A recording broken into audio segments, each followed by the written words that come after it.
হে নবীজি, আদমের ডাইনে যে সন্তানগুলো আছে তারা হচ্ছে জান্নাতি সন্তান, তারা জান্নাতের মধ্যে আছে।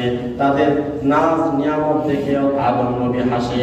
আর যখন বাম দিকে তাকায়, বাম দিকে তাকানোর পরে আদম নবীর যে সকল সন্তানেরা আছে তারা হচ্ছে জাহান্নামী, তারা বিভিন্ন জাহান্নামের আযাবে তারা নিয়োজিত আছে।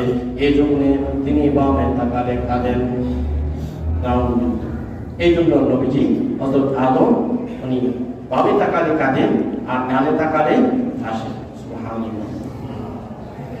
এরপরে আল্লাহ নবীজিকে নিয়ে চলে গেলেন, আবার দ্বিতীয় আসমানে চলে গেলেন।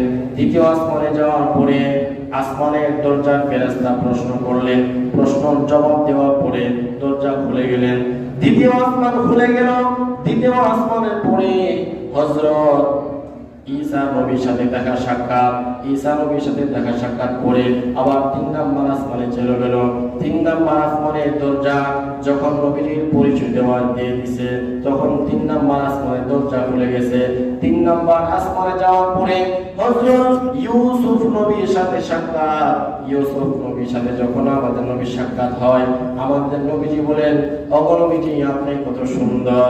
ইউসুফ নবী বলেন, আপনি আমার সৌন্দর্য দেখে আপনি আমাকে বলতেছেন সৌন্দর্য। ওগো নবীজি আমি দেখি আপনি তার চাইতে আরো অনেক বেশি সুন্দর। সুবহানাল্লাহ। দুনিয়াতে যত সৌন্দর্য দিয়েছেন সকল সৌন্দর্যের চাইতে বেশি দিয়েছে ইউসুফ নবী। আর ইউসুফ নবীর চাইতে আরো হাজার লক্ষ কোটি গুণ বেশি সুন্দর আমাদের নবীজি। ইউসুফ নবীর সাথে নবীজি সাক্ষাৎ হয়ে গেলেন। ইউসুফ নবী দোয়া দিতেছেন। আবার 4 নম্বর আসমানে চলে গেলেন। ওখানে গিয়ে দেখলেন হযরত ইদ্রিস আলাইহিস সালাতু ওয়াস সালাম। এখানে ইদ্রিস আলাইহিস সালাতু ওয়াস সালামের সাথে সাক্ষাৎ হয়ে গেল। 5 নম্বরে গেছেন। 5 নম্বর আসমানের উপরে গিয়ে দেখলেন হযরত হারুন আলাইহিস সালাম। ওনার সাথে সাক্ষাৎ মোলাকাত হয়ে গেছে।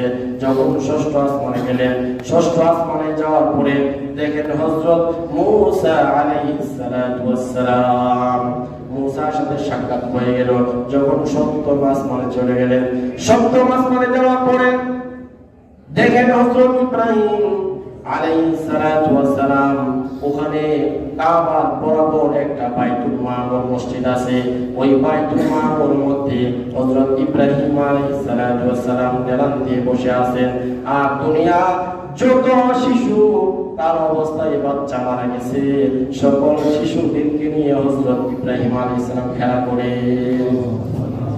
ওখানে বাইতুল মামুরে নবী বসে আছেন। আর দুনিয়াতে